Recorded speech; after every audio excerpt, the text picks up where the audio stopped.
Hi everyone and welcome back to my channel. We all know that solar power is booming. It's the cheapest, cleanest energy source we've ever had, and it's very, very promising. Now it sounds like a perfect win for technology and the planet, but what if the very thing powering our clean energy future is secretly destabilizing the electrical grid we depend on? So we're not talking about distant theoretical risk right now. This is happening right now in the world's solar capital, Australia. They generate more solar per person than any other country on planet Earth. And recently, over half their electricity came from renewable energy sources. This is an incredible technical achievement. Yet, this success is causing wild problems. Power prices crashing to negative values at noon and a grid that's becoming electrically fragile. Europe is seeing similar issues, even hinting at the risk with a massive cascading blackout in 2025. So is solar power on a path to break the grid, or can technology adapt fast enough to handle the surge?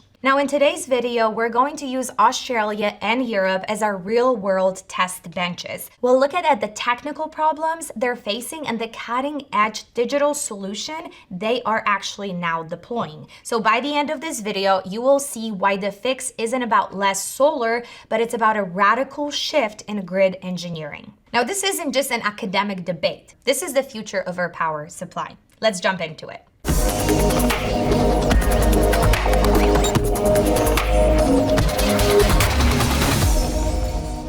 In Australia's national grid, solar hit a high in 2024, supplying 25% of the country's electricity for a whole month. Fantastic for emissions, but terrible for the grid balance. So here is the core technical problem. The grid was not designed for decentralized, daytime-only generation. The traditional system was built around giant, always-on power plants, think coal, gas, nuclear, again, steady feeding electricity. Now, millions of rooftop solar panels and massive solar farms all ramp up together, creating a massive firehouse of power at a solar noon and then drop after the sunset. Now, the immediate engineering symptom of this oversupply is a market volatility. In Australia, the sheer volume of midday power has crushed wholesale electricity prices to zero or even negative values. Now, think about the producers. At times are literally paying to the grid to take their electricity. Why?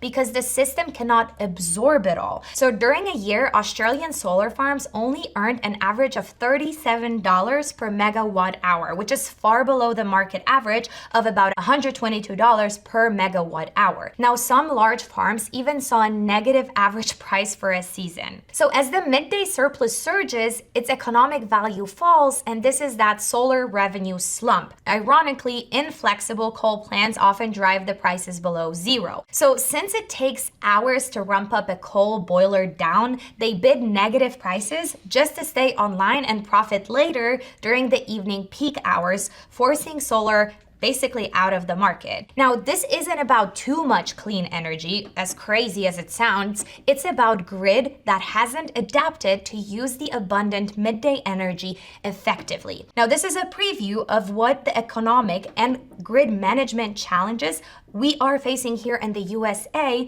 if we don't fix the problem. Now, the obvious immediate solution to the supply and demand mismatch is basically simple: energy storage. Batteries, especially utility scale batteries, are the grid's shock absorber. They store the excess solar energy at noon, preventing oversupply and price crashes, and then they discharge the power after dark, eliminating the evening gap. Australia is executing this playbook at a crazy speed. In the last couple of years, utility scale batteries have been rolling out faster than any other type of power plant on the Australia's grid. Now, as of late 2025, the capacity under construction is more the entire peak output of this country's gap. Peaking plants like the ones that are typically used for the post-sunset surge. Now, this is the baton being passed fast. In November 2025, big batteries discharged more energy into the main grid than all the peaking gas turbines combined for the first time ever. Now, the genius is that big batteries are profitable. They charge when the power is extremely cheap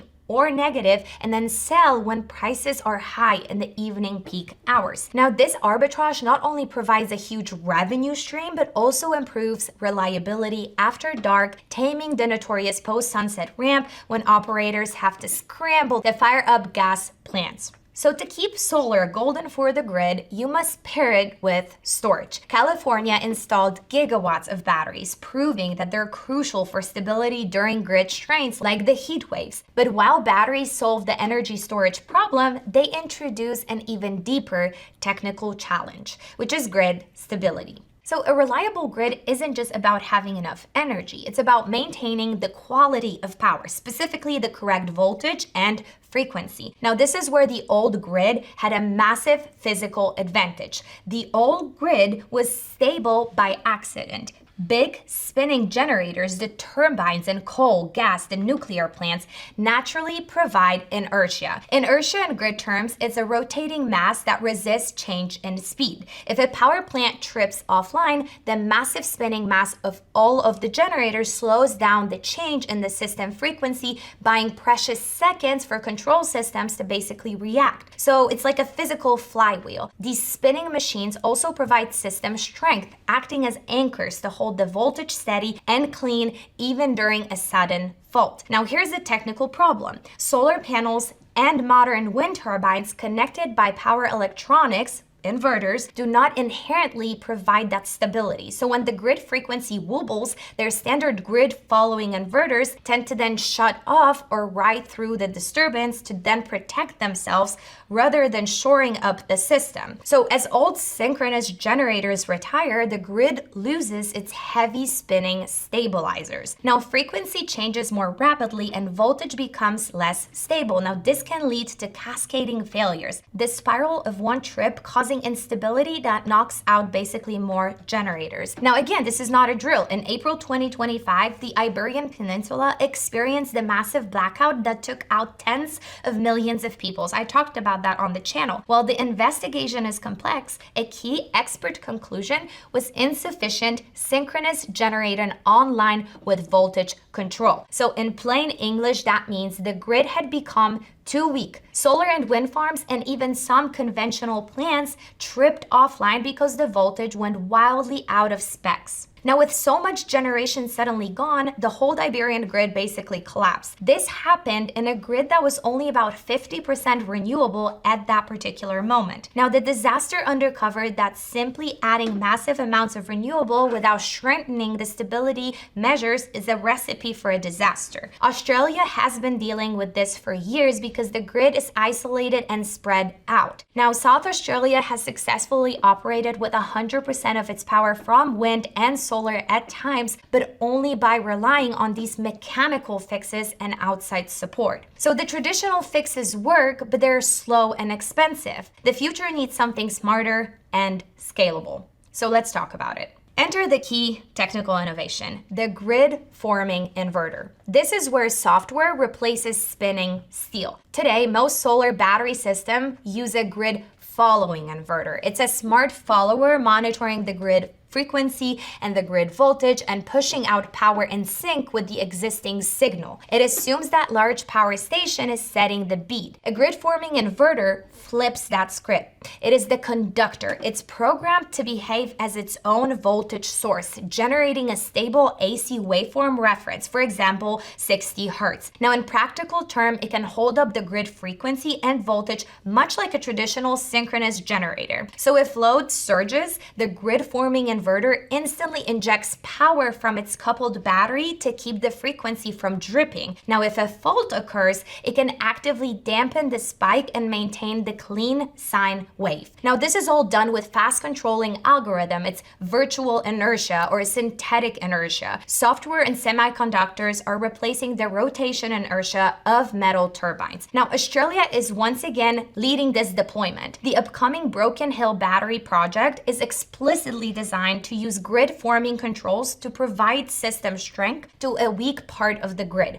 Even the famous Hornsdale Power Reserve battery has been upgraded to provide that synthetic inertia. So the ultimate proof of concept is set for 2026. The Australia Energy Market Operator will conduct a world-first trial to run a section of the grid with 0 synchronous generators online. No coal, gas, hydro turbines at all. This will test the ability of batteries with advanced inverters to act as the virtual spinning machines that keep the grid stable. This is the holy grail for a 100% renewable energy system. So the goal is to have around 25 to 30% of all inverters-based resources operating in a grid-forming mode to maintain stability as we approach that 100% renewables. Now, this is where the US is actually catching up. Texas, ERCOT, is now requiring new battery projects to have certain grid-forming capabilities by 2026, and labs like NREL are working to standardize specifications. So for the United States, which is just now ramping up its solar build-out, the lessons from Australia and Europe are clear